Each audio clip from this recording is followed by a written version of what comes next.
Let's try this again. Shalom, y'all Bashim Yashabakatham to the brothers, y'all Shamal Atan Bashim Yashai to the sisters.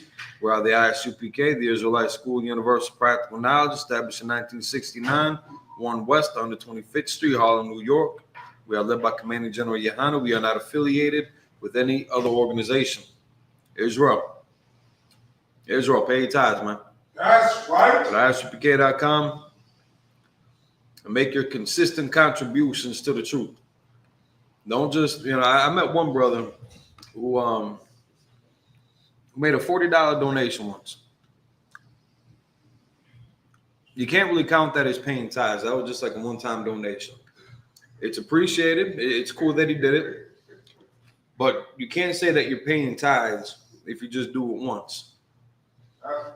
Tithes is a consistent upkeep. That's right. That is a law in the scriptures. You can find it in Numbers and the book of Malachi. 10% of your earnings should go to the truth, should go to this school, not your church, not your favorite foundation, not your favorite nonprofit. We should be your favorite nonprofit, if that's the case. But in the spirit of rebuilding a nation that's damn near all but since been erased to history, money is a defense. Like to quote our good captain Captins, y'all niggas wouldn't send a string bean if you thought tithes was vegetation and crops. That's right. But even if that's the case, listen, give all your food too. Give all your non-perishables. Ain't none of you niggas got farms. But half of y'all got an EBT card. At least half. I got one. There's nothing wrong with that. But just like how the brothers are going to be this weekend, the Midwest Fire Weekend going down, just like we're going to be out there on the streets handing out donations also to Chicago, spread that love throughout the different zones so that each sector can get the job done wherever they're at. So that the UK can take care of the UK, so that Canada can take care of Canada. Let's make sure that Milwaukee can take care of Milwaukee's needs while Chicago is taking care of Chicago. So whether you got elbow grease and boots to carry some boxes with, or you got a couple dollars, you just a civilian in the nation, play your part. And just like we've been reading actually in Sabbath service in the book of Exodus, how everybody was gathering resources to build the temple. The men, the women, the individuals, families. Everybody was pooling all their resources to build that temple. So much so to the point where the builders had to say that's enough. We got too much. We don't need all that. Now put your brick in. I actually became Milwaukee live with the captain's class. I'm preaching also for 1,000 standing in for Captain 13,000 or it's like 10,000 to bar mock. Unless there's any questions, comments, or concerns on social media or in the classroom. Today we're going to go over some common complaints. I don't even want to call them contradictions. Some common complaints about the Bible that people just don't understand. And it's a perfectly natural thing to be confounded by the scriptures, as it is a culture that has not received its just dues. Slack it 1 second.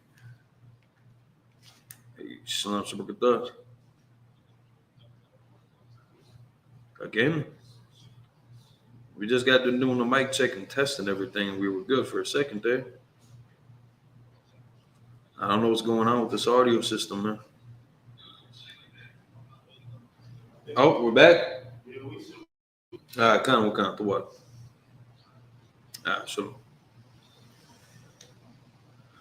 And speaking of our good captain, that was Captain 10,000 to bar mock. Just checking in, letting us know that we back. Got some sound again finally. Let me see which ones are updated.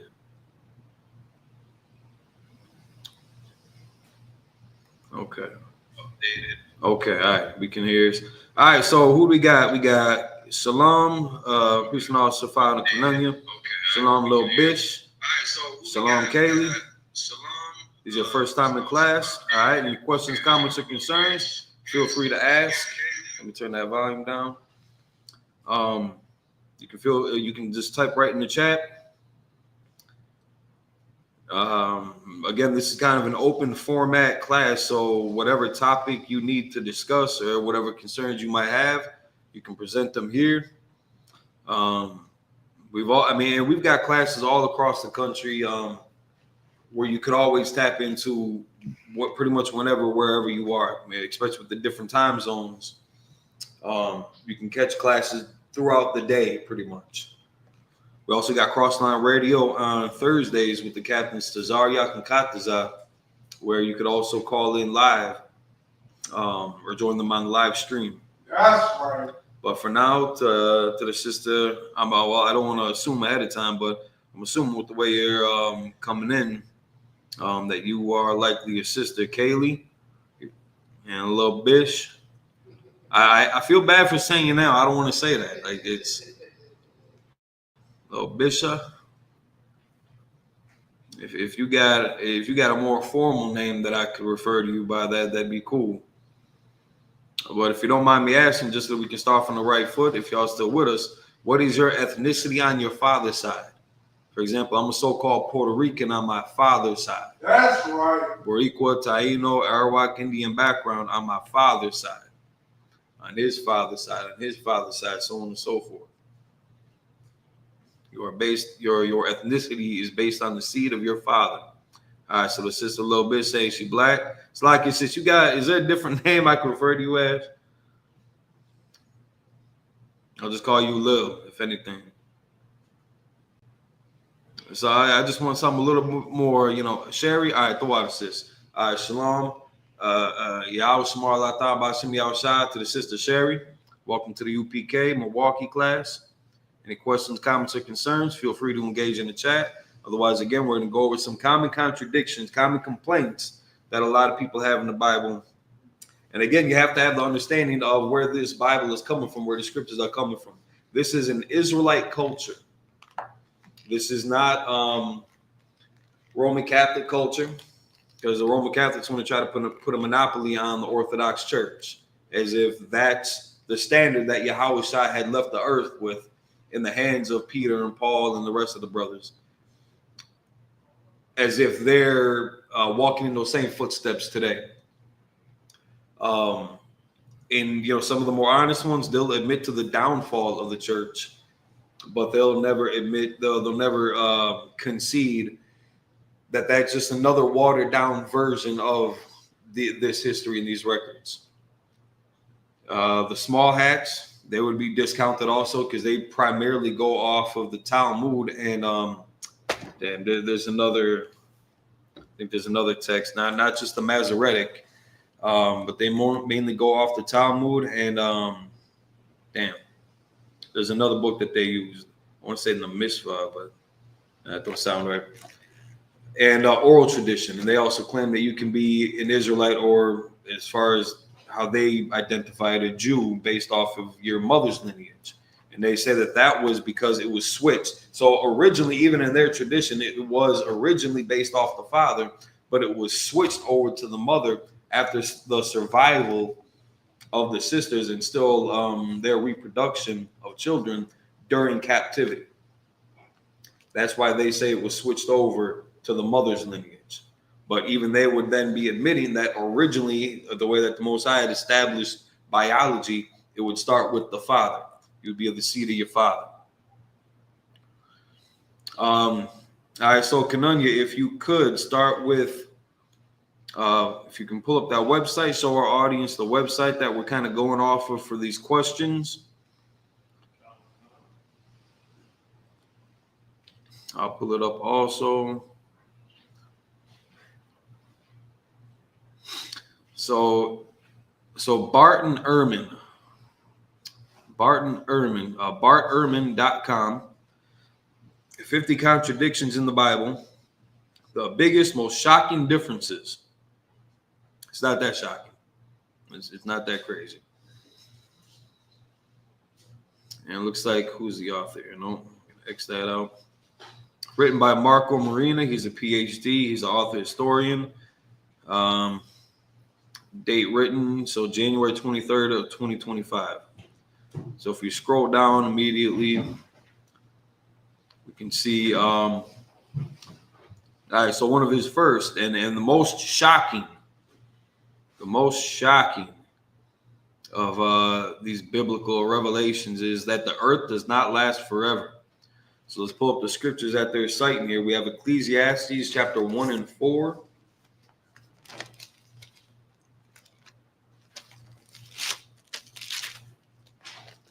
Ecclesiastes chapter 1, verse 4. And he's also going to cite a sentiment echoed in Psalms chapter 104. So we can get Ecclesiastes and Psalms right away. And then they're also going to cite 2 Peter and the book of Revelations. So if we can start with these two, Psalms chapter 104. It's like Ecclesiastes chapter 1, verse 4. And then Psalms chapter 104, verse 5. This book is written in Ebonics. It's sometimes written poetically. There is a spiritual culture behind it that our oppressors just can't grasp. They can't tether themselves to. It's an uncomfortable playing field. They don't know how to reconcile. That's 50. They don't know how to reconcile what they call contradictions in the Bible with just the culture in which it was written.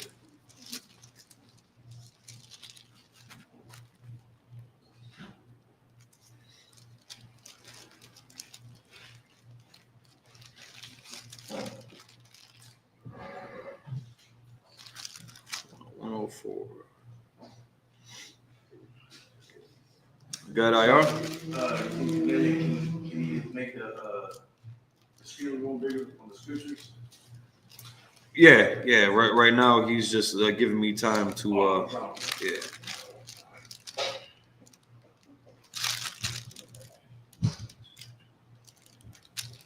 It should be.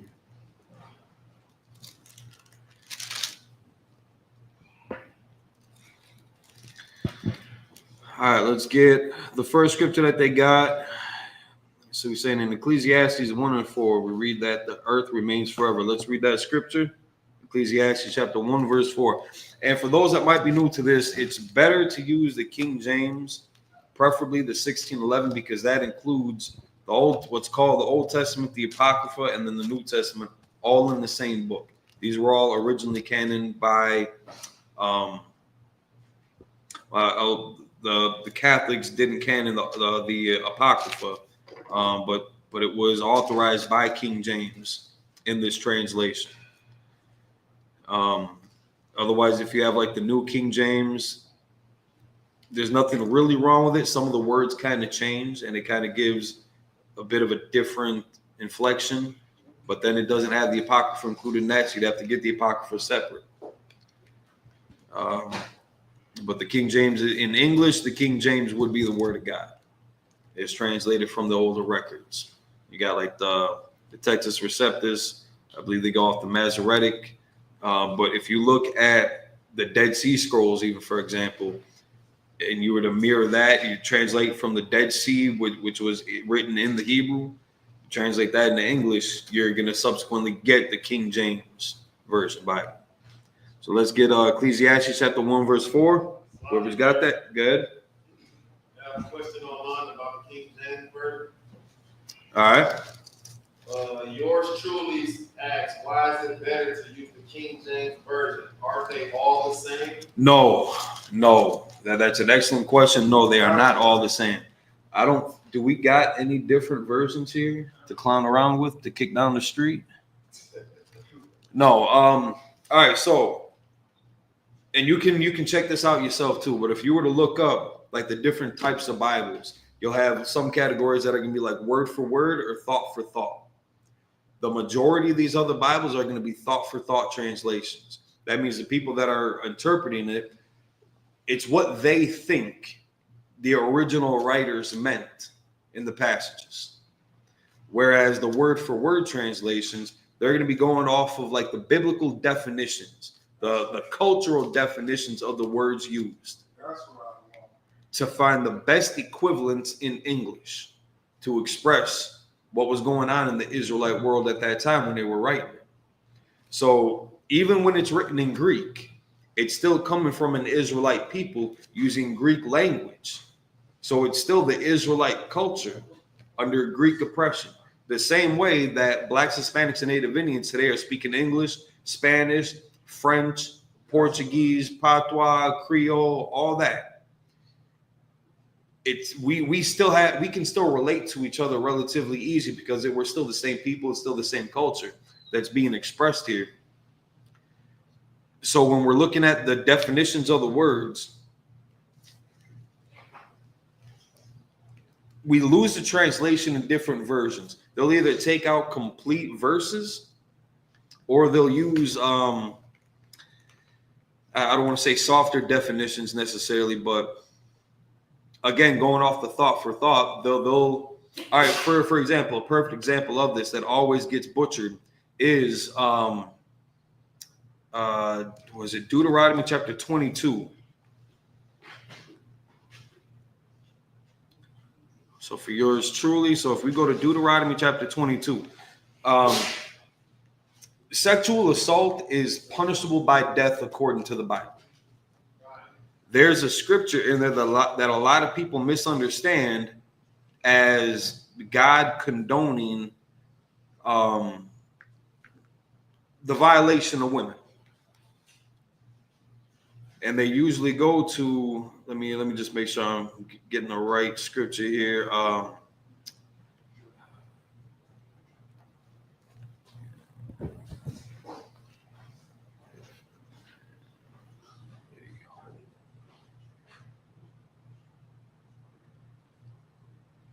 right, so yeah, Deuteronomy chapter 22, verses 28 is more specific to the point. But we're going to go back up a couple verses, and then I want you to correlate this with I think the NIV does it the dirtiest. Because the NIV, like it'll say that R word. So Deuteronomy chapter 22, verse, let's go up a couple.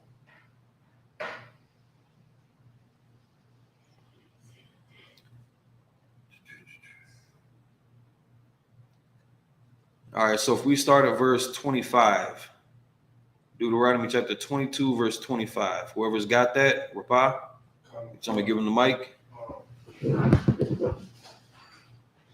So now we're going to compare this too with the NIV, the same verses. Deuteronomy chapter 22, verse 25. But if a man find a betrothed damsel in the field, and the man forced her and lay with her, then the man only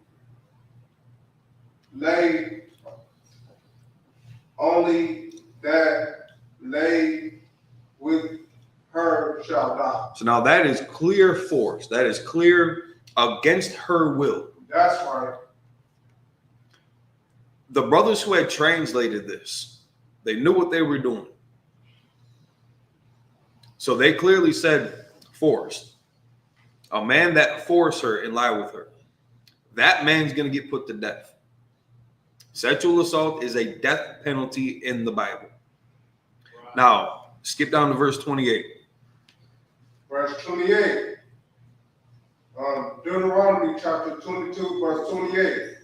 If a man finds a damsel which is a virgin. Now, again, the misconception of the word virgin.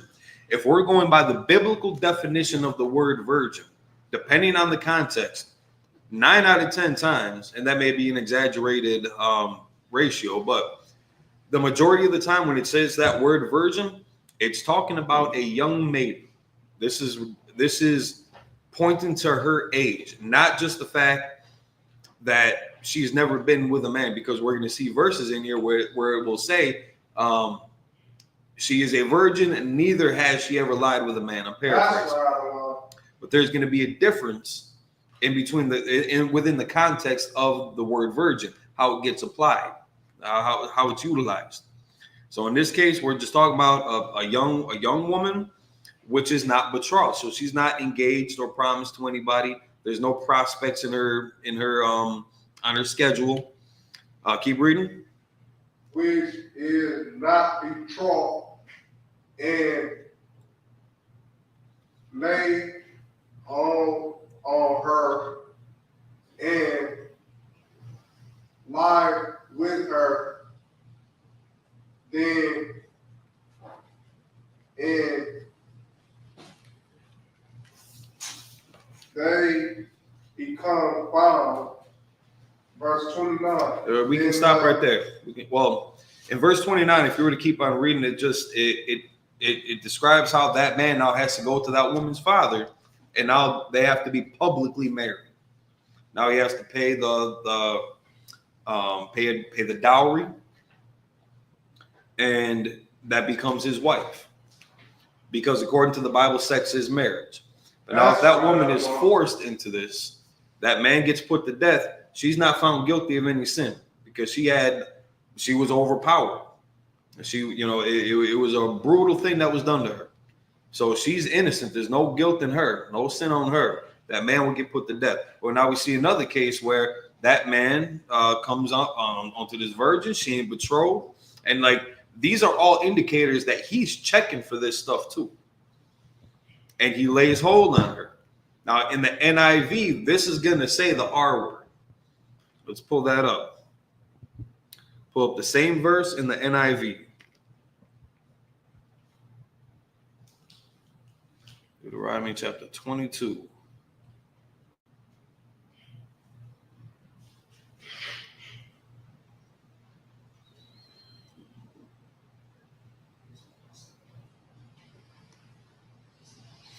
And it reads, if a man happens to meet a virgin who is not pledged to be married and rapes her, and they are discovered. So right off the bat, this version of the Bible, that would be considered a thought for thought version, it's already misconstruing the story. That's right. This isn't even based off of necessarily a real life event, real life circumstances, as we know that they can happen. But this is just kind of they're posing the situation and the circumstances and breaking down how it would be judged in those matters. But we're talking about in real life, in the King James Version, in the Israelite culture, we're talking about a brother who met a sister. Even today, if you met a sister at the mall, at a fair, at a block party, at the movies, walking down the street, washing your car, whatever it might be, she's looking good, and that brother goes and approaches her, and he spits game to her. Now, if you look at the Hebrew words too for lay hold, it's going to tell you restraint, captivate. He's got it wrapped around his finger. There's a lot of slang words that we can use today that we would understand as something innocent, harmless, but effective to the point of what's being illustrated here. He's bagging this girl. I don't. We got some young men here. I ain't trying to go too far with it. I don't know how far y'all have approached women with that, but even the term spitting game, you're not spitting in her face and then playing dominoes with her or nothing like that. It's just the same. It's a catchphrase. You guys understand that? The Bible is full of catchphrases like this. That's right. And it's something that again fits our culture. There's other cultures that can't understand what this being said. They might have their own terms for it, their own metaphors and similes and allegories, what have you. But this is the Israelite culture. This is how it was expressed, and we understood it when we read it. And you can only get taught this in the UPK and the Command and General Yana. The other book clubs that are out there that would also teach teach the same thing. They got it from us. That's They right. got the teachings from us. They started their own little fan club, and all of a sudden, next thing you know, you're color coordinated. It's a damn thing. Yes, to yours truly, that is exactly right. In other words, put in a way where we could understand it. But that's how this Bible was written, and what sets it apart from all the other versions, because they're trying to they're taking their life, their vantage point on the world, trying to interpret our lens. It just does not filter the same way.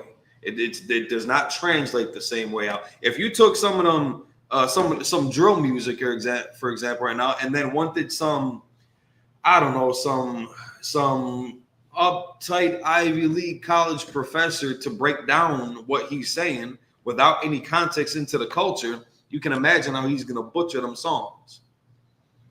But that's just the world that we're living in, where all of a sudden, and this is white people shit. Let me. Yeah, she gets it. This is all white people shit.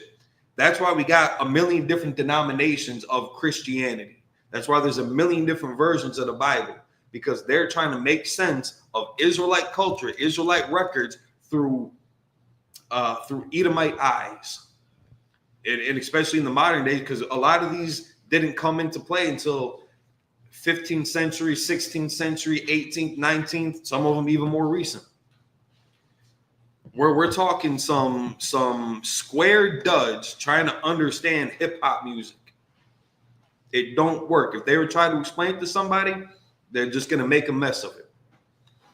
But that's why the KJV would be the word of God in English. We got the Spanish.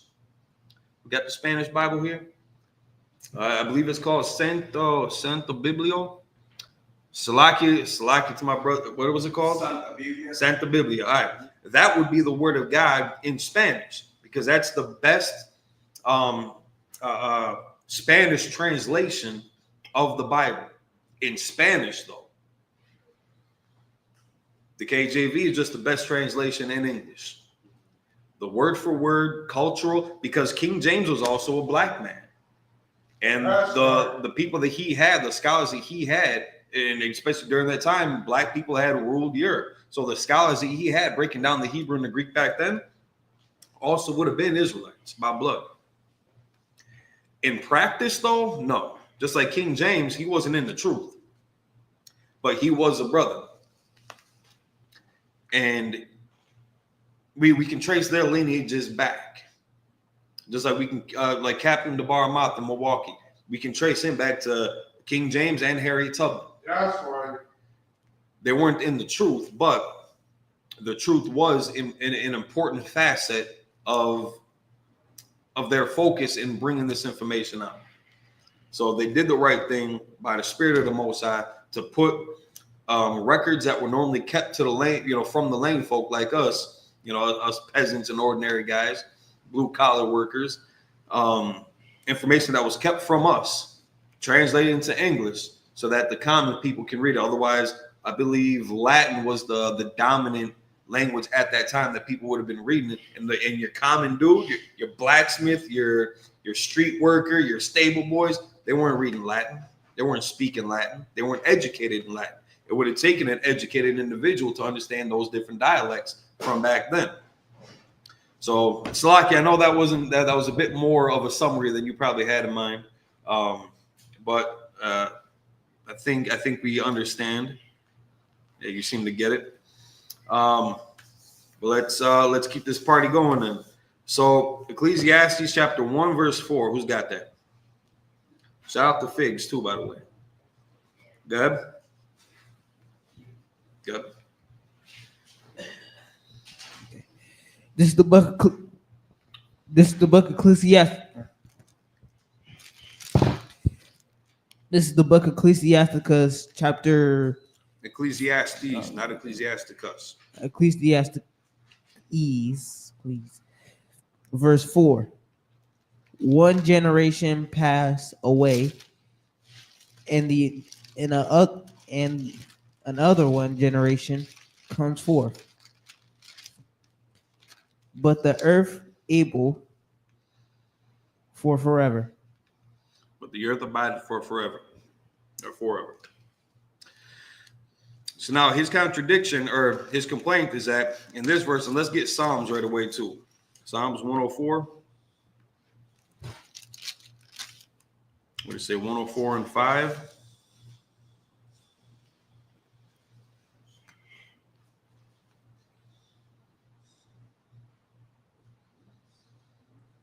Yeah, Psalms chapter 104, verse 5. I got it. Go ahead.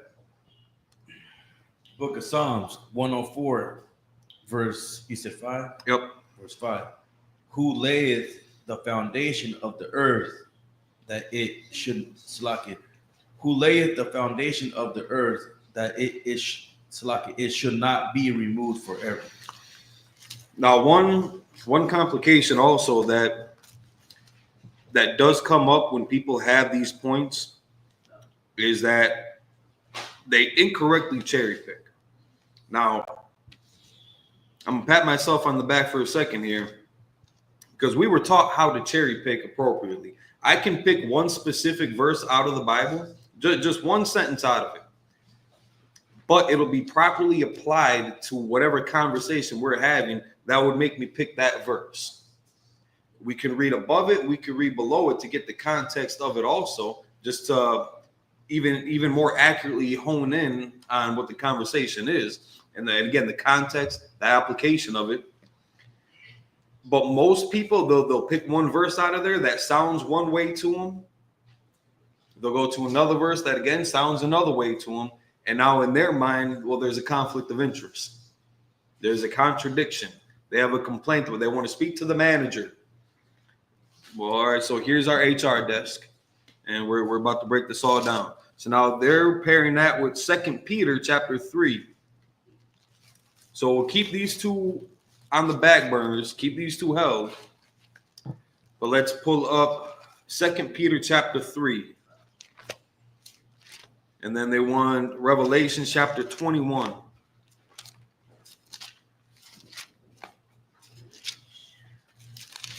And Captain Zaria brings this point up a lot about how people think that they can just read the Bible and understand it without getting taught. The Bible does say that there is no private interpretation. You can't just cherry pick whatever verse you want and then whatever it means to you. IR? Like you said, 2 Peter. 2 Peter chapter 3, verse 13. It doesn't matter how you feel about it. The truth is the truth. The scriptures say what they say. But it does take a man of God to understand what's being said and how to teach it, how to convey that message. Because some of this stuff can be a little tricky, especially with Paul. Paul was a very gifted orator. The different zones and walks of life that he could traverse to bring this truth out, that's a skill set that not very many people have. That's a skill set that a lot of times it's already found within your character. It just needs to be amplified, and that's something that the school can do. On the commanding general, you have to tap into your skill sets. That's right. Tap into those attributes that can help you shine and be a beacon for people to see, so they know where to go when it's time for them to wake up. And again, we're going to keep these doors open for as long as possible. But when that sky cracks, it's going to be too late. Get into the school near you now, while we still have time. And again, we can pull a plethora of scriptures that will also express that same intimate.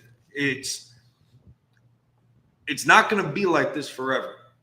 There's going to be a time when that door shuts, and everybody who is running towards it, because now they see the shit hitting the fan, slacking for the language. But once they see everything starting to make sense and come true in the Bible, now they want to run towards the home. That's right. You should be here before it goes down. That's right. All right, whoever got that, 2 Peter, go ahead. All right, 2 Peter chapter 3, verse 13. And then we need Revelations chapter 21, verse 1. Nevertheless, we according to promise, look for a new heavens and new earth, wherein dwelleth righteousness. So nevertheless, according to his promise, look for a new heaven and new earth wherein dwelleth righteousness. So now, obviously, this rock that we're sitting on, third rock from the sun, obviously this means that according to the Bible, this one's going to get blown up, and we're supposed to be looking on this world that's going to be getting destroyed. We're supposed to be looking for this new one that's coming through. We're not planet hopping. It's not Nibiru. It's not Planet X. The Anunnaki aren't coming back. They were never here. That's not the storyline that's going on here. But again, this is just white people's misconceptions of Israelite, so-called Black, Hispanic, and Native Indian culture. Now read Revelations. Who's got that? Revelation chapter 21, verse 1.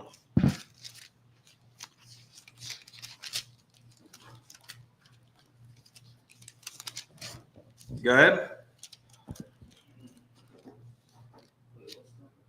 21 and 1. Revelation chapter 21, verse 1. And I saw a new heaven and a new earth. Now, this is a vision that John the Revelator is having. So he's not on a spaceship traveling to another celestial body or terrestrial body, I guess. Well, now I guess from our point that would be celestial. Oh, it's like let me read the rest of the verse first. Go ahead. For the first heaven and the first earth were passed away, and there was no more sea. Now, it's a little peculiar that he's saying that there was no more sea. What about the mountains? What about the trees? What about the caterpillars? He's just saying that there's no more sea here. But he's watching this new heaven and this new earth coming into existence because this old one is passing. So obviously there's got to be a contradiction here. Or maybe is it possible that these guys just didn't understand what the hell they were reading? Now that's a possibility. IR? So the book of Revelation means to reveal something. Yes, right? that's correct. So is this brother, is he having a vision, or he's actually seeing it with his own eyes? No, it's all visions. It's all vision. It's all vision. So you could kind of compare it to how you would, from your vantage point, how you would interact with a dream. Uh-huh. It could feel real. Everything that you're seeing looks legit. You know, in the dream, like you're sometimes you're genuinely scared if you're seeing some crazy shit going on. You know, you got nightmares or whatnot, or you're genuinely happy. You're like those chemical reactions happen in your brain. Yeah, the endorphins. You feel happy, you feel joy, you feel pain, you feel sadness in those dreams.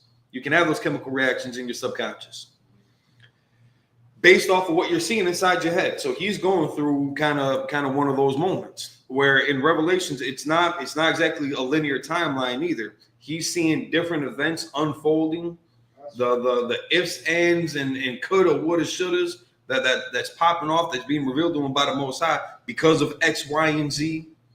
He's seeing the possibility, the possible events that could happen based off of other scenarios. Like it's if A happens, B is gonna happen.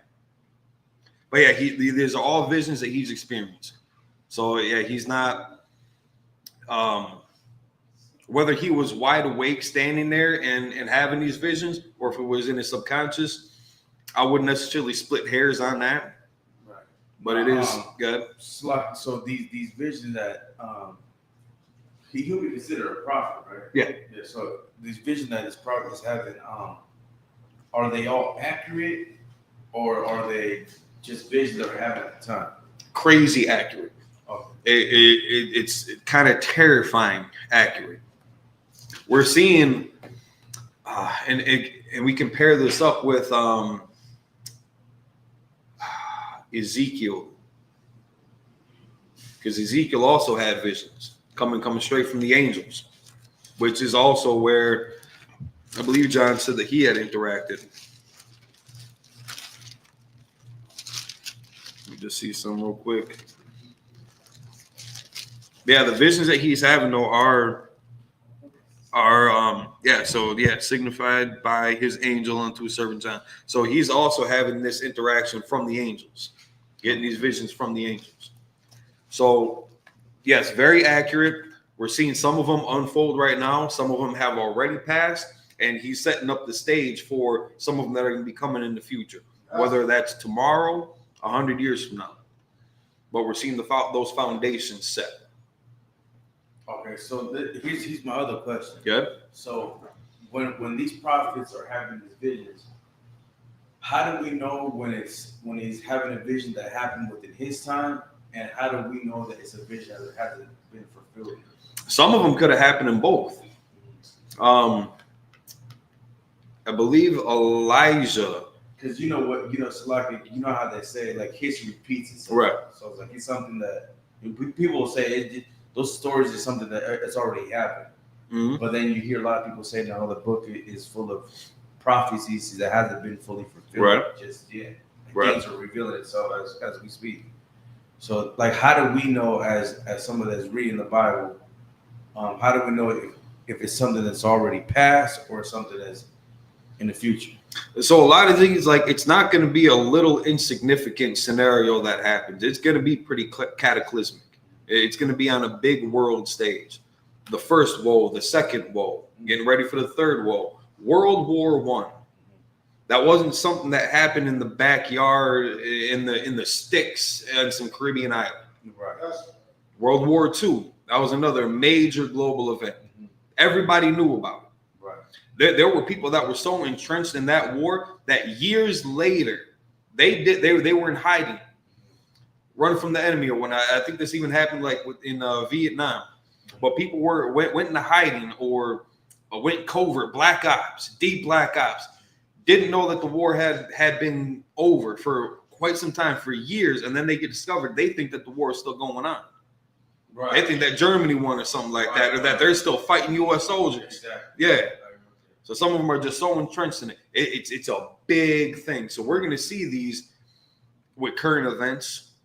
Now today too, we also have almanacs that I think. Let's see how far the oldest almanac goes back. What's almanac? It's a log. It's a historic log of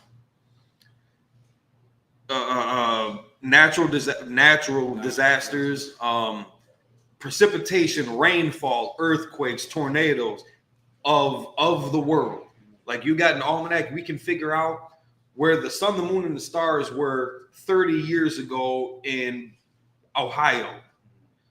We can see what the highest rainfall was from the past 150 years, if that's about how long almanacs go back. We can see how long, or what was the highest rainfall a specific town or city or state had, or a country had, within the past 150 years. They logged all this information down. Then you got sports almanacs too that are strictly about sports. Gotcha. But then you got some of them that are on like a world stage too. So we can see how some of these world powers that interacted, affected, and even fulfilled some of these prophecies too. Now, some of them did happen in not necessarily even the era when the prophets had the visions, but before our current time too. And some of them can be manifold, where it took place back then, and then we also see it pop up now. A good example of that is Jonah and the whale, how he was instructed to go tell Nineveh that they were about to get destroyed for how wicked they were. He was reluctant to go there because he's like, they're not going to listen to me. It's going to get destroyed. I don't want to be around there when it happens. So damn all that. One second. And then he gets forced to go out there now. Now he has to. At one point, he was given the order. He could have just went along and done it on his own, free will. Well, I don't want to say in his own free will, but with his compliance. But then the Most High's hand got forced, and he was pushed into it now. But it didn't happen. They didn't get destroyed when Jonah had said it was going to get destroyed. That's right. The people they didn't take heed to it then, but it also didn't get destroyed then.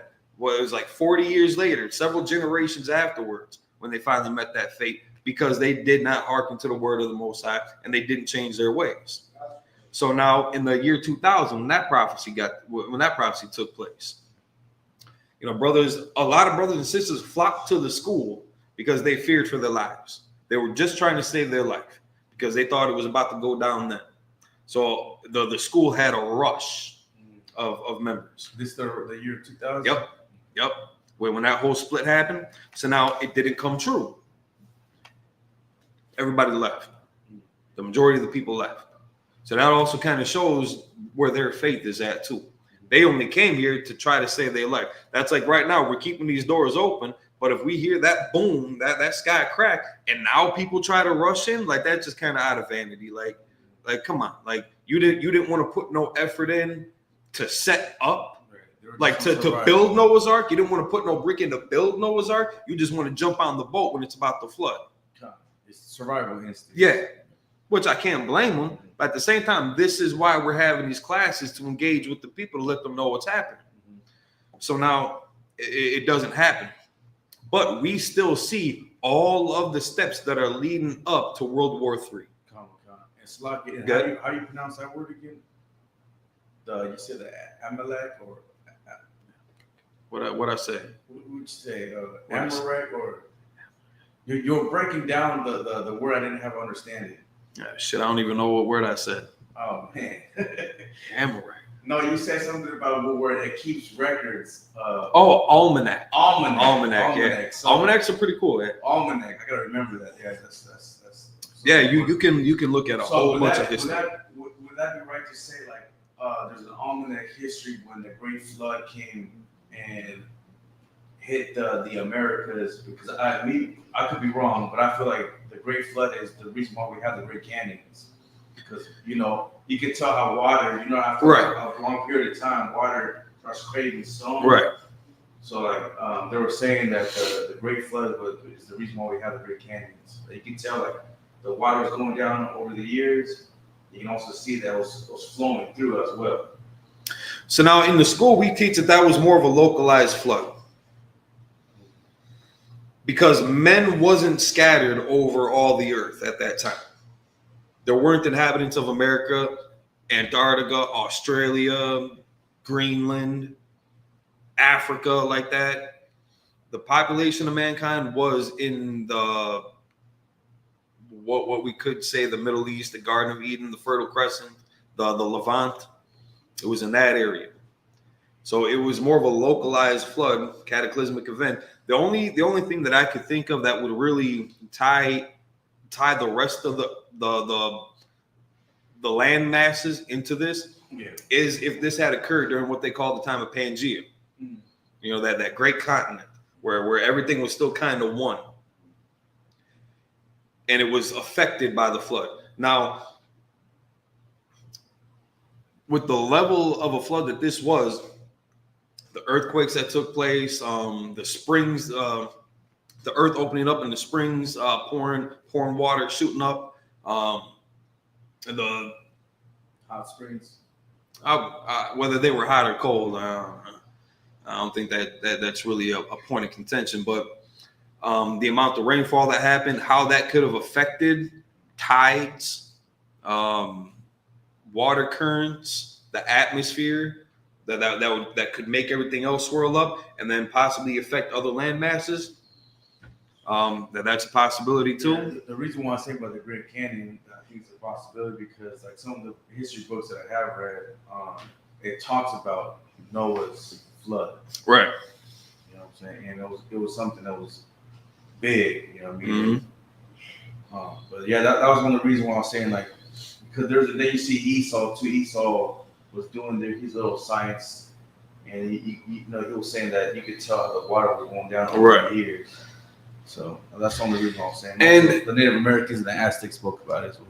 And a lot of that could have been also due to different elevation changes, because some of that in the Grand Canyon that could have started off underwater too, and then as tides came and went, water levels fluctuated, getting that kind of back and forth. Sure. Could have been all that too. And I've heard other records of the Western Hemisphere having their own kind of major floods. Right.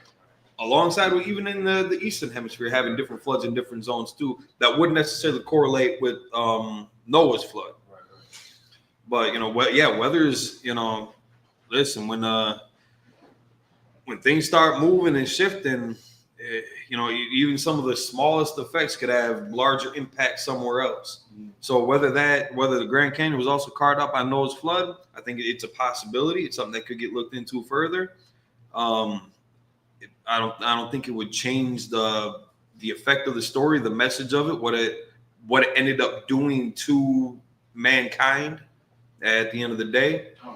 Because a lot of people argue, well, how the hell did the polar bears from Antarctica walk all the way, to the Middle East to get on Noah's Ark, and the penguins and walruses and seals and all that shit, and the whales? How can you fit a whale on an ark? There was no need for that, because again, mankind wasn't living in Antarctica. We were located right there, so that's the only area that needed to be affected. And the mother niggas can swim. They're good. Now in that area too, because of the different temperature, the salt water, fresh water mixing, that killed some of the fish in that area, some of the aquatic life in that area too, and just because of how tumultuous that exchange, that water exchange would have been, everything got turned up on. But it didn't affect the rest of the world as we know, just according to the story here. It could have had consequences on different parts of the world as a result of it. I think that could definitely be like a chain reaction got set off. That could have happened. But as far as the story goes, I don't believe that the Western Hemisphere had anything to do with it. Again, unless this happened during Pangea. So so you don't think the Great Flood affected the whole Earth? Again, I think a chain reaction is possible, more likely. Okay. What happened over here could have set off other seismic waves, volcanoes, earthquakes. There was a tsunami that hit Russia. Earthquake that hit Russia. Yep. And right now, the whole Pacific West Coast is preparing for the aftermath because the shock waves of the earthquake. So I'm saying that's especially if the Great Flood is a big event recorded in the Bible. And that's the only reason why I'm saying it, because history books that I have read, it definitely hit out here too. I think there's definitely something related there. Yeah. I think that's definitely a possibility. Yeah. And one last question. It's like one of y'all refill? Is there more coffee? If you got to make more, then never mind. I'll be cool with that. The water. One last question. So, do you believe that at one time the Earth was all put together? Not the Earth, but like the lands on the Earth. Was it all put together? Separated over time? Never mind what I believe. The Bible does even say that too. That the land had rose from the water, and then the waters had divided the land. So even according to the biblical record, Pangea was definitely a thing. What they call Pangea, they don't call it Pangea in the Bible, but there was definitely one solid landmass that emerged from the waters, and then the waters had started moving and ripping that apart. Called plate tectonics or whatever. Then it started shifting and moving, and I think we can see enough of the correlation between the way the continents are shaped and how those probably would have fit together. I think that's a pretty safe bet. Because they're saying California's breaking off. Right, I heard like the one part of California used to be like it was divided by like a river or a lake or something, and a good chunk of California wasn't even connected to the mainland. And then what I hear? And then like an earthquake or something happened, drained all the water out, and then the land emerged, and then now California got larger, something like that. But now it's supposed to go under, or a certain part of it's supposed to break off, and then there's going to be another island that's just going to be completely submerged, something like that. But now we're definitely seeing the biblical prophecies are accurate. It does take a man of God to reveal what's being expressed nowadays, because again, a lot of people will read the Bible, come to their own conclusion on the matter and get it all wrong and mess everybody's life up. This is why you can't have white people in charge of shit. That's right. Can't just don't do it. It's like, well, Pi, you had something or don't I?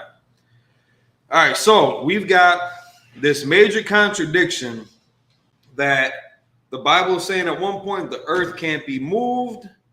The foundations of the earth, everything's gonna be, it's never gonna pass away. It's always gonna be here. And then some other verses saying, well, there's a new heaven and a new earth that's gonna be ushered in. So now, how do we figure out if these are contradictions, if they're legit complaints? Well, we just got to read a little bit into it. Because if we go to the main one that they had used in, so they went to 2 Peter chapter 3, verse 13. All right, so let's start at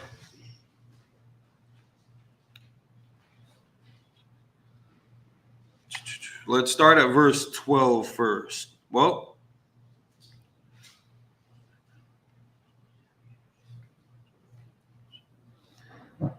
actually, we could even start at 2 Peter chapter 3,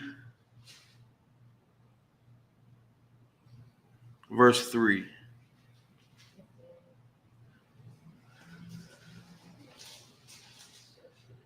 Second Peter chapter 3, verse 3. Go ahead.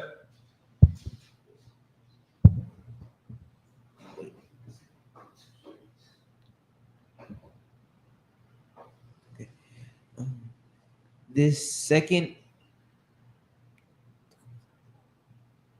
episode.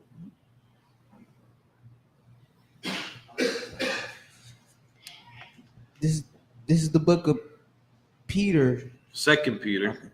This is the book of 2 Peter, chapter 3, verse 3. This second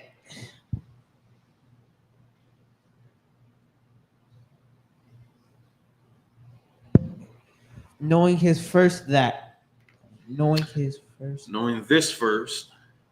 there shall come in the last days scoffers.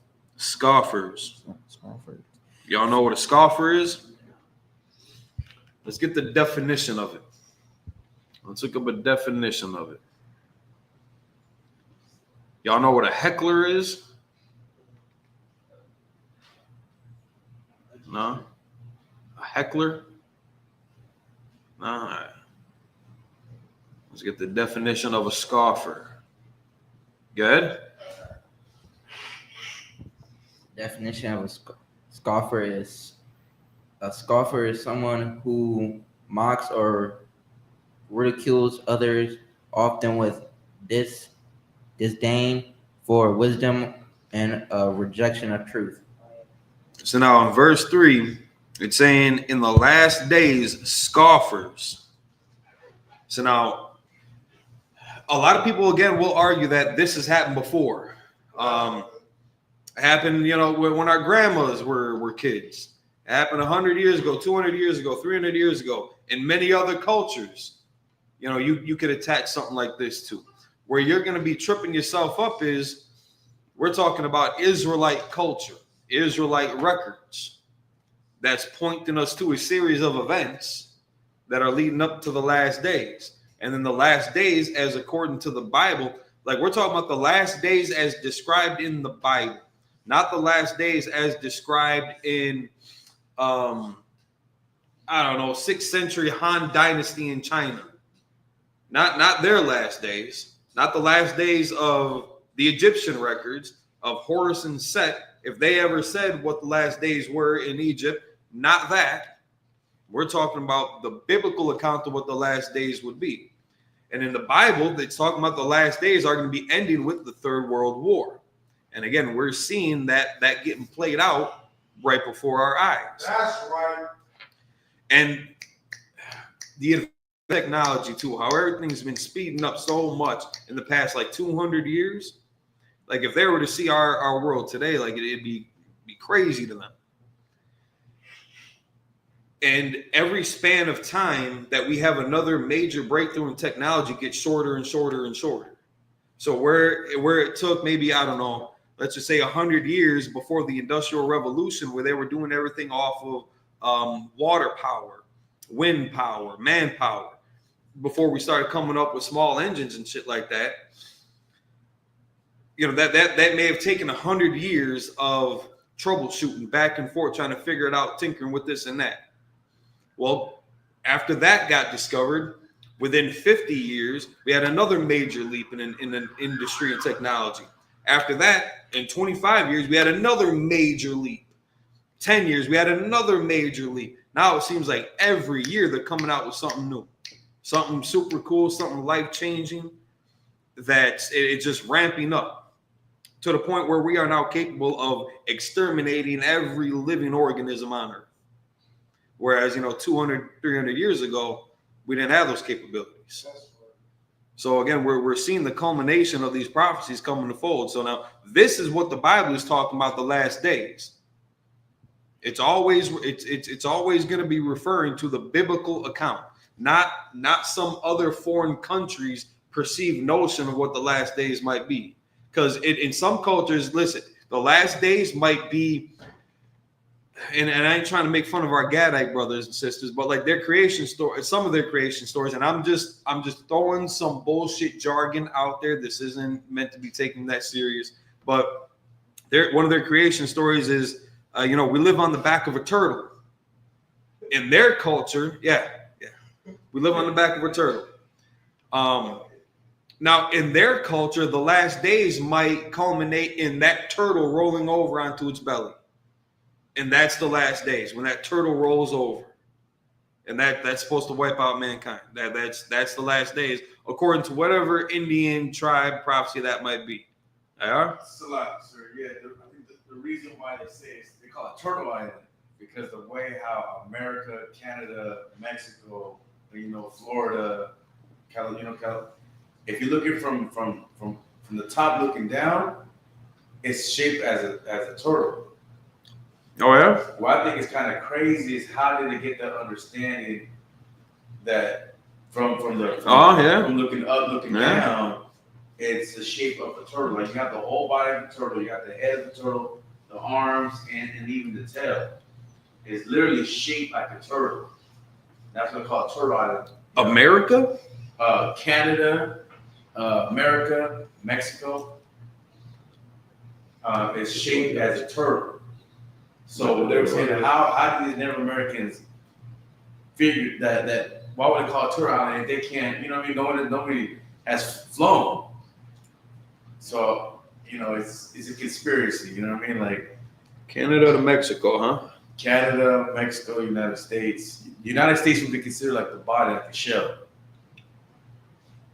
The head, the arm would be like Canada, and then the tail would be Mexico.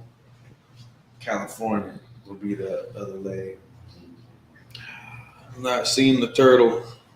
I can see the tail. I can see Mexico being the tail. I can see that little peninsula being one leg. I could see Florida being another leg potentially. I could see. Just type in Turtle Island. Turtle Island. I select it. Look this up.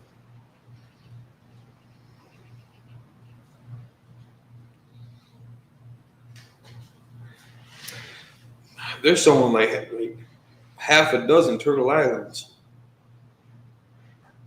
Well, I'm using Google Map though, so yeah, they're giving me all the different Turtle Island locations. You'll see it. All right, so like, let me just check this out. And also remember, this is way back in the day too.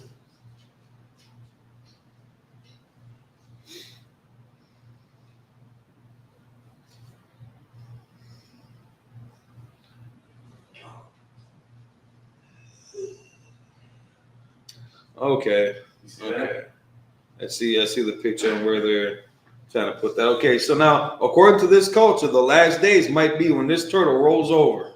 And because we're all on its back, when it rolls over, now we're going to be underwater. It's going to crush us on the bottom of the ocean or what have you. And that's going to be the last of mankind. Now everything's dead. Those are the last days. That's not the last days in the Bible, though. You know, whatever last days the Vikings were talking about is not the last days that Second Peter was talking about. So now, if you could continue reading in Second Peter.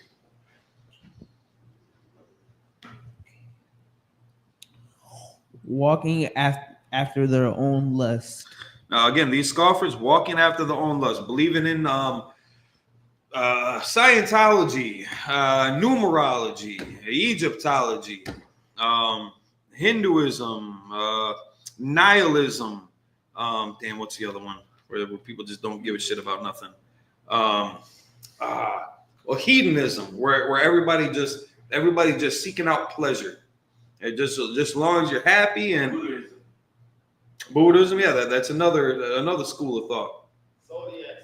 Zodiac signs, yeah, astrology, Hinduism, all this stuff, Confucianism, like there's all these different thoughts out there that've got their own breakdown for life, the meaning of life, karma, if you want to call it that. Brother Kananya yesterday was breaking down, you know, like the concepts of karma, like the schools of thoughts that are associated with that, and how just all bullshit. If we're looking from their lens at what they're considering the last days to be, or what they're considering prophecies to be, you can't equate that with the Bible. You can't try to overlay somebody else's culture onto the Bible and say, well, see, it happened over here 2,000 years ago. So now this prophecy is already done with. We have to utilize, we have to apply it in accordance with the biblical prophecies and the scriptures that we have recorded here. So the last days, it's talking about what the biblical stance of the last days are. Now, these scoffers, we're seeing them today. You got your atheists out. The atheists are assholes, dude. Some of them are actually creative. When they talk some of that shit, some of them are actually kind of creative about it. But for the most part, it's always the same lame, redundant, repetitive arguments that go on.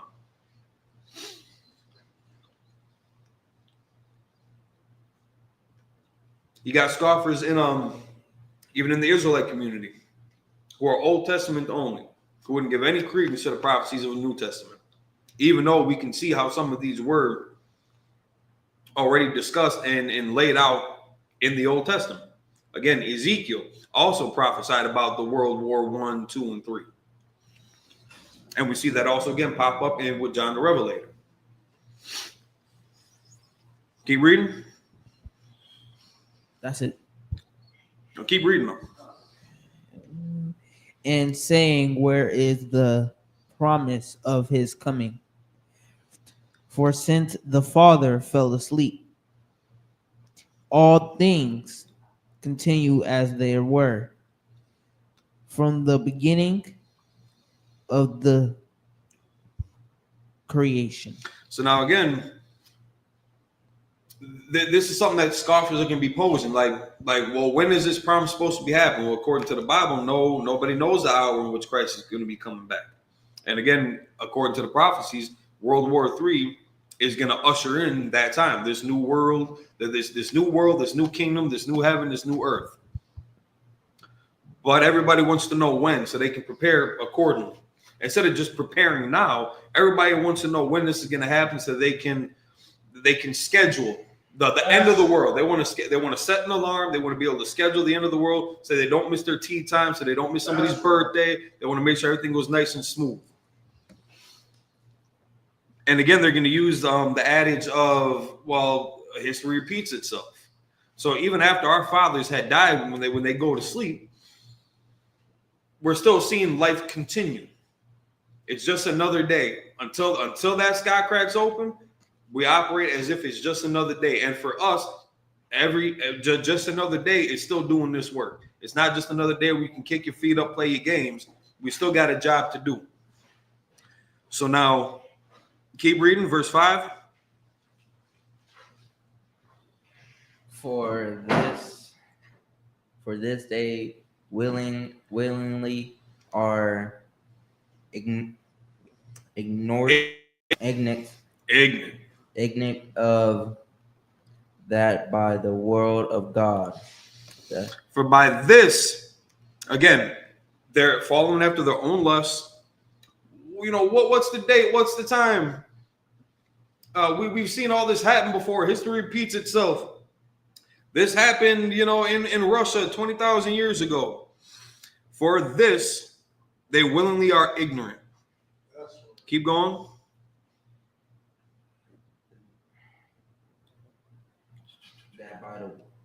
That by the word of God the heavens were old, and the earth standing out of the water and in the water, Keep going. whereby the world that then was being overflowed with water perished. So now we have to also wrap our heads around some of these terms. World. Most people, when they look at the Bible and they come into contact with that word world, in their mind, because of the culture that we live in today's society, we equate the world with the planet Earth. Whether it's a globe or whether it's a fucking pizza, I don't care. They equate the world with the earth that we live in on. The globe or the square, the torus ring, the Rubik's cube, whatever it is that we're on, that's what they equate it with. When the word world has a context in the Bible. Again, we're going off of biblical definitions and terms. So now they're saying that world had perished. But it's talking about the same earth that we are on today. That's right. So how can that be? Unless it's just a matter of context and cultural definitions of the word world. That would have to be true then for verse 13, where we're talking about a new heaven and a new earth. It would have to be a matter of context. Because this world still exists. The planet Earth, it still exists. We're still here. But there was a world that perished. So if we put it in the context of that age in society, let's look at the definition of the word world. Let's see if it has any other meanings outside of what people normally categorize as just this rock. Good, IR? Would it be right to say that the old world doesn't exist anymore? Absolutely. That's a great example of it, because people understand that too. When you say the old world, they know that you're talking about maybe 200-300 years ago, or the Middle Ages, fucking even Jurassic world, the old world that's done and over with. That's something that's relatable that people can wrap their head around. So let's just try to make this easy for them. Read verse 7. But the heavens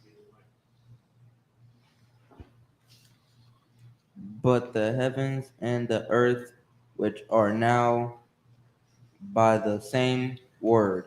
So now we're talking about the heaven and the earth, which are now. So that world that perished, obviously there's a heaven and an earth that had survived the overflow with water. They survived being overflowed with water. But we're talking about one heaven and earth here. And in a few verses, we're going to be talking about another heaven and earth being ushered in. Keep going.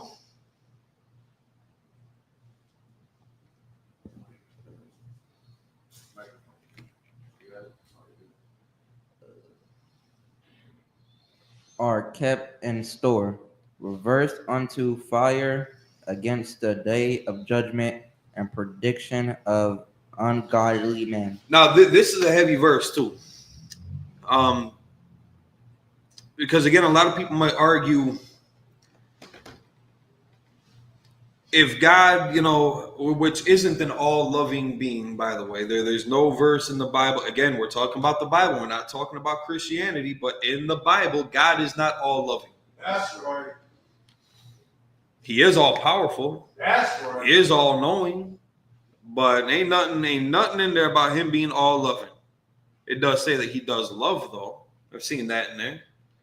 And he also does hate. A lot of people still try to argue, no matter how many times you show them, that God don't hate nothing. Listen, I don't care if he just hates mustard. God hates something. But he illustrates that he hates a people. He hated some human beings. He didn't hate a condiment, he hated Esau. He loved Jacob, IR. So you also love certain people too. Yeah, he also loved to serve people, and that's his prerogative.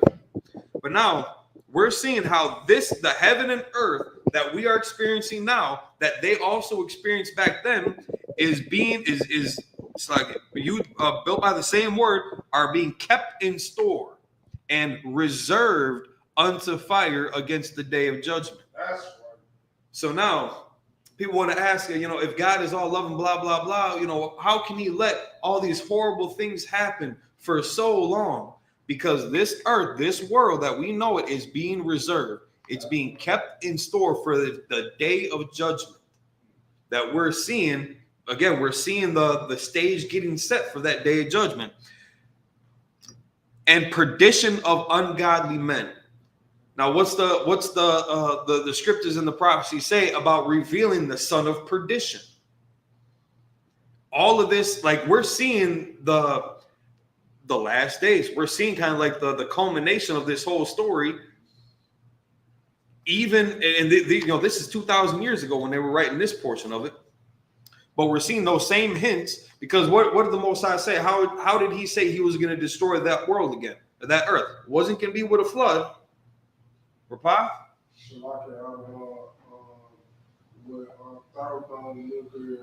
What's the scripture say? We know it's going to be thermonuclear war. What's the scripture say? It's in Revelations.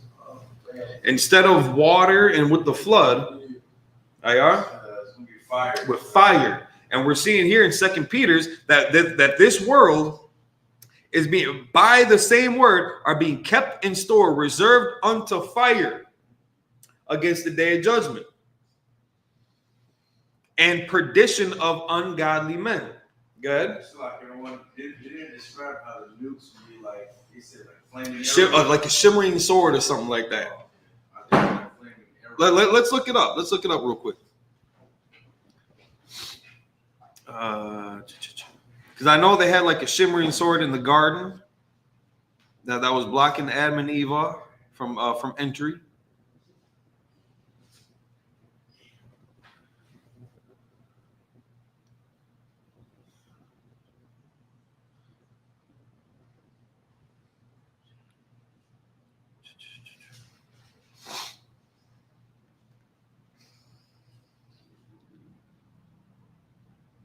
It might be glittering sword.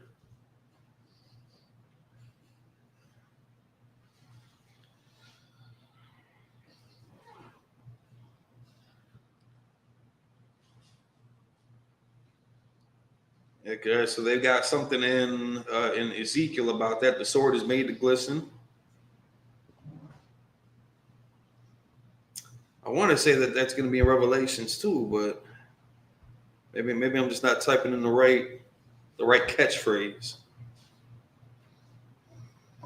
Because I thought it said like it was gonna be like flaming arrows coming down. But it's new.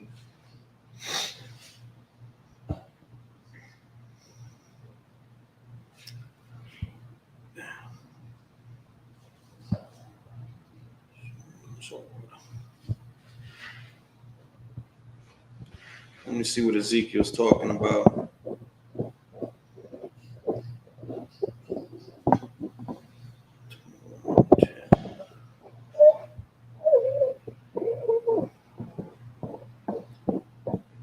Son of man, process. Sword sharpen, also so slow. Glitter. All right, so I think this is kind of into. I thought there was something more in Revelations regarding this, but again, Ezekiel had end of day prophecies as well in it. So in Ezekiel chapter 21, verses 9 through 11, I'm gonna just read it real quick.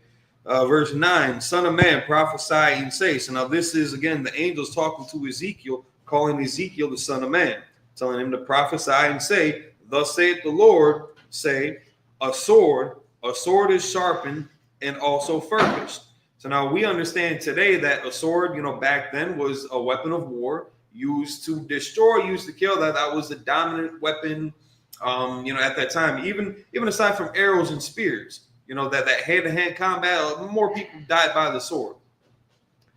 Verse 10, it is sharpened to make a sore slaughter.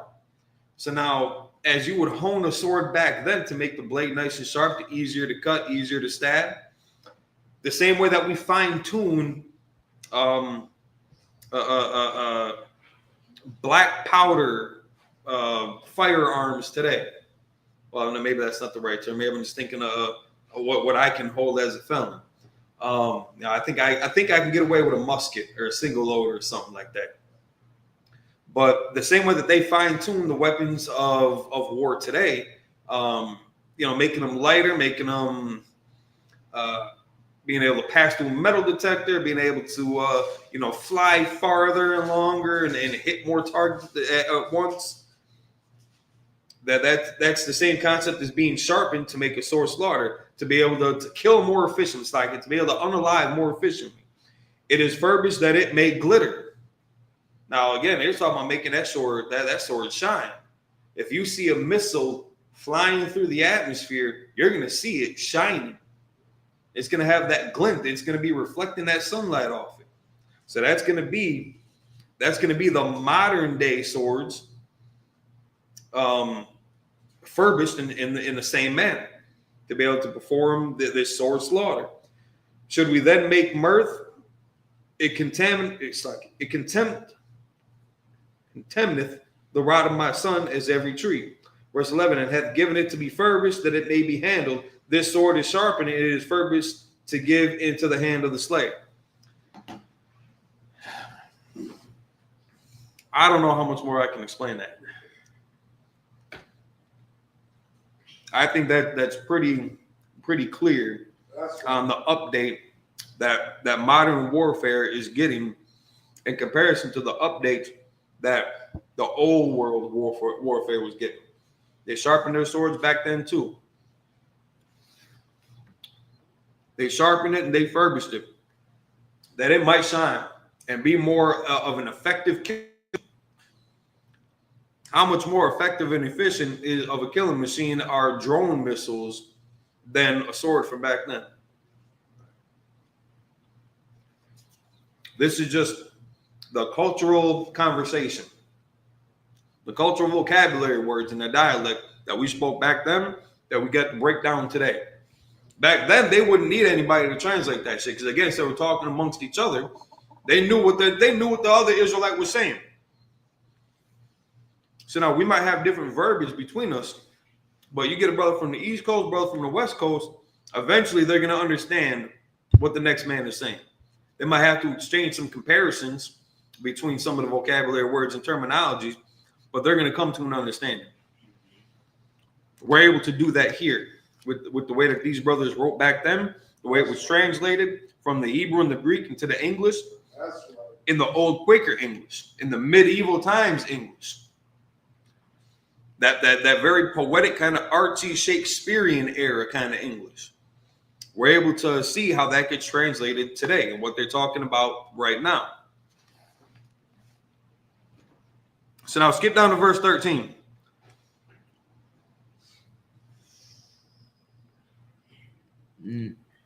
That's like skip down to verse 12. 2 Peter chapter 3, verse 12. Okay, this is the book of 2 Peter chapter 3, verse 12. Looking for the hasting unto the coming of the day of God, wherein the heavens being on fire shall be dissolved, or the elements shall melt. And the elements. And the elements shall melt with fervent heat. Fervent heat. Fervent heat. That's it. That's an extreme heat. An extreme heat that's something like only thermonuclear war can provide. But now it's talking about the heavens are going to be on fire. Well, guys, that doesn't make any sense. You're talking about the heavens, the heavenly abode where God dwells is going to be on fire. That doesn't make any sense. Why would God set his own domicile on fire? Unless they're just talking about something that people don't understand. Heaven has context all throughout the Bible. You got the heaven of the sky. Birds can fly around in heaven. They don't have halos and angel wings though, and flying in outer space or some fourth dimension petting zoo. it all has context. Heaven is traditionally a condition. Well, again, depending on how it's applied, but heaven can be a condition that humans experience on earth. It can be when you look up and you see the blue sky. It could also be when you look up at night and you see the black and the stars. That can also be the heavens. But during the day, you're kind of getting it capped off by the atmosphere. But those can still be called the heavens. Now at night, when that atmosphere is now see-through and transparent, because we're not getting bombarded by the sun rays that's having an effect on that atmosphere that we can't see past it now. Now we can see the moon, and well, sometimes you can see the moon during the day too, but now we can see all the stars and different planets and all that. Those are also called the heavens. Hell, even beyond all that, there's another concept of heaven that we would call the fourth dimension, where the Most High would dwell. It's all about the context in the conversation. So now when it's talking about these heavens being set on fire, it's talking about the high places of this earth, this society that we're experiencing now. The governments, that rich 1% of people that's controlling all the world's wealth, that got the skyscrapers, and they got their houses carved into mountaintops, and they've got space. What's that thing that Elon? I know Elon Musk did it. I think a couple other companies. They got like space shuttles that they're giving like billionaires tours on. Now you can go. You can go to the bottom of the Mariana Trench, and you can go into outer space, into low orbit, like right around the Earth, where I don't want to say where the satellites are kind of orbiting, because I think that's gonna be a little bit farther. But you can go to low orbit space, for a pretty penny, or you can go to the bottom of the ocean for another pretty penny. I think they spent like one of those people that died in that little submarine. I don't know how much money they spent to die. But you can go all the way down to the bottom of the ocean and die. You can go all the way into space and die too, because rockets blow up all the time. You can get hit with some space junk and space debris out there. If you ever looked at like a map of how many satellites and just space junk is orbiting the Earth, like there's like a whole like shell around the Earth of just debris and satellites and space rocket fucking capsules and shit. Good. Slack for the language. I know slack. Elon Musk can't lead the firmament though, right? So now there is a lot of argument on how far these vessels can go, because a lot of people still argue, well, you got to get past a certain point to even get to the moon, and they'll argue we've never been to the moon. I think that we have been to the moon. That's right. I wouldn't give a shit whether we had or had not, though. That's just a me personal thing. But the Van Ryan asteroid belt or something, I think, is one point that's stopping people from being able to reach past low Earth orbit. Van Norman space belt or something, asteroid belt. I think with Elon's ships, though, I don't think the intention was to go that far, though. I don't know exactly what he had all planned, but they look considerably less capable than the Apollo ships. But even though, again, with technology, they're fine tuning everything to make some of the vessels smaller, and lighter and more efficient, more fuel efficient and whatnot. But I'm not sure if Elon's vessels are supposed to be able to go that far, because I know he wants to go to Mars and shit. Right. I think they take much farther when you can look at the Earth. Right. Distance. Right. At least that's what the tours are for. Right. Like they're definitely not meant to go to the moon and back and whatnot. But there's a certain level that they have achieved that. I mean, I think it's pretty cool. Like, I wouldn't mind. Like, I'd like to see what the bottom of the ocean looks like. I think that'd be funky. I've never seen that world before. I've been to the bottom of a couple pools. You know, that's got to be a whole separate world. The way that they show it on like Discovery Channel, like that looks pretty cool. I don't want to fucking die just to see the bottom of the ocean, though. I can die just as well at the bottom of a pool for like $1.25, you know, at the low on the south side of Pulaski Pool. $5 day pass and I'm good. That's deep enough for me.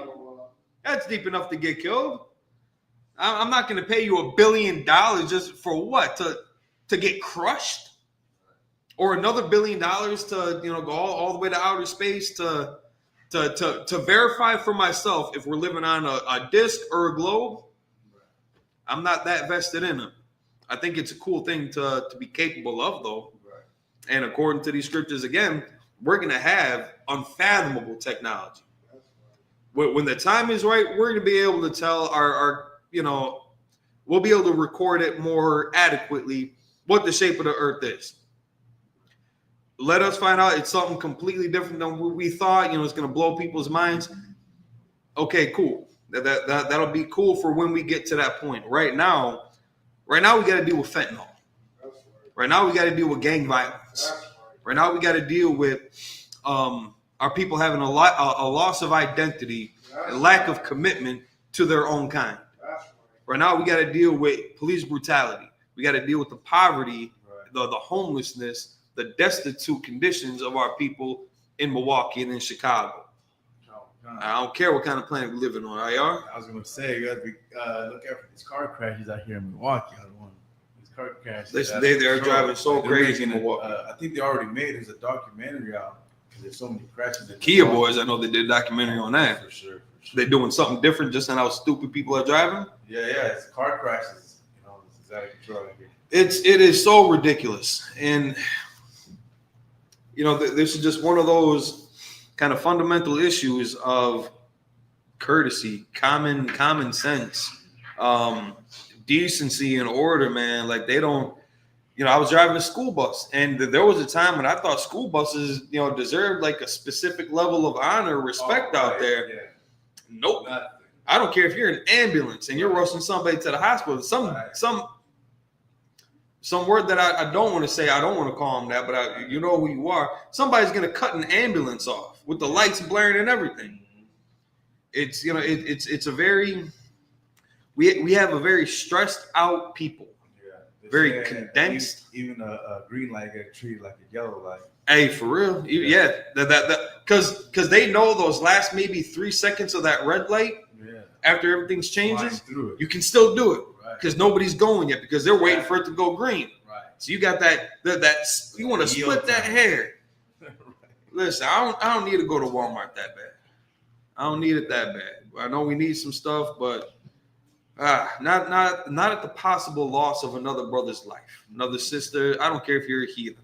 Nobody needs to go through that, and we can take better care of each other. When the Bible's talking about, and this is another way to tell that context is key in the Bible, because when the scriptures say the kingdom of heaven is within you, right. How if heaven and earth are supposed to be literal things, how am I going to fit the kingdom within me? I'm not Gorilla Hebrew. I'm not Gorilla Hebrew. I can fit stuff in me. How am I going to get the kingdom of heaven in me if we're talking about heaven and earth having to be some physical plane, physical body? It's the conditions. The kingdom of heaven that's governed by the Most High's will, like in the prayer, thy kingdom come. Now the Lord's will, that thy will be done on earth as it is in heaven. His will is for the kingdom to come on earth as it is in heaven. He wants those same conditions that are in the kingdom of heaven to be on earth as it is in heaven. That's his will. So that we're talking about conditions here. We're talking about age in society. We're talking about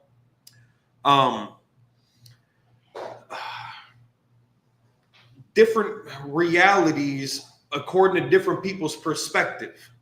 SeaWorld doesn't give a shit about Disney World. They're not the same thing. They're not looking at each other the same way. They don't consider each other like that. The animal kingdom versus, you know, the bug world, two different worlds that do collide. Right. And even in that phrase, two worlds collide. That could be between you and me. The world that you live in, the reality that you perceive, that you're experiencing versus mine. My school of thought versus yours. Your way of life versus mine. That's two worlds colliding. But we're talking about concepts. So it's all about the context. There are no contradictions in the Bible. There's confusion because of white people. Let's just call it what it is. It's because of white people that we got all this confusion, all this bickering back and forth.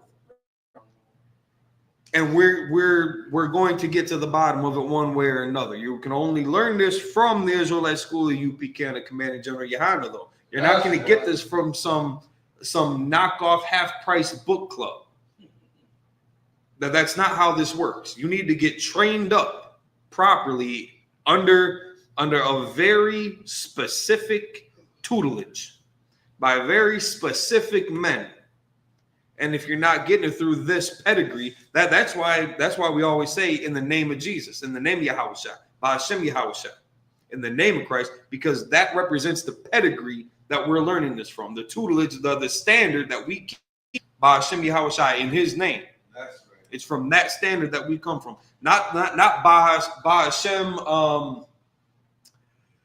John the Baptist. John the Baptist fell out the truth. He didn't stick to his guns. It's not Ba'ashem Judas. Judas stabbed us in the back. Judas betrayed his king and his teacher. So when we're talking about the pedigree, why you can only learn this from one very specific institution, an organization, the Israelite School of UPK, Real Nigga University, it's for those reasons. Again, there's a lot of places where you could go that got their breakdown from us. So why not just be here to rebuild the nation of Israel? If all you're worried about is where you wear your fringes, which do not belong on t-shirts, but if all you're worried about is how to break down the scripture, if all you're worried about is the definition of tithes, you can do that over there. Stay out of our way. Let us do the work. Pay your tithes, send in your canned fruits and vegetables, and we'll do all the heavy lifting. But if you actually want to see the kingdom of heaven, this is where it gets revealed. This is where it gets exercised. This is where we see it expressed. In brotherhood and in sisterhood, in keeping into the law, statutes, commandments that define our culture, that's recorded in this. This is our almanac. This is our almanac of the Israelites. This is the only place we're going to get this information from. You can't rely on the Talmud. You can't rely on small hats. You can't rely on the Ethiopian Bible, because again, that deals with the Book of Jasher and Enoch and all these other pseudo scriptures that sound good to a group of people. It sounds very entertaining. It's just not. It's not rooted in the culture.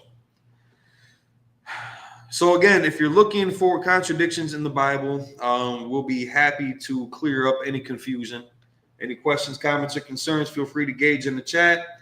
Every Wednesday is Scripture Breakdown. You got Cross the Line Radio. You can join us in Chicago this weekend from July 31st through August 3rd in Chicago, Illinois. You can go to ISUPKChicago.com and get the updates on the current events or on the itinerary for this Midwest Fire Weekend. And with that, I'm gonna pass the class over. Or Slack, you got a question? Yeah, real quick. Go ahead. I heard they're having a clothing drive in Little Village. On Saturday. Right? Yep. On Saturday. I believe This food Saturday, and clothing. Right. Yep. So I just want to say that out there. That's something new that we haven't done yet, right? And Little Village is a certain section in Chicago. The majority is Latinos. All right, and then that's what's up, because those are Israelites too. So it's important. It's important for Israelites that have been disenfranchised and cut off from their people and pit against their own kind as enemies to see a different skin color. Supposedly, a different skin color. They brown too. But a different demographic of people coming to support them in the time of need. Brotherhood is what we lost. Brotherhood is what's going to get us restored. And with that, I will pass the class over to Priest and Officer of 1,000 Rupai Yah.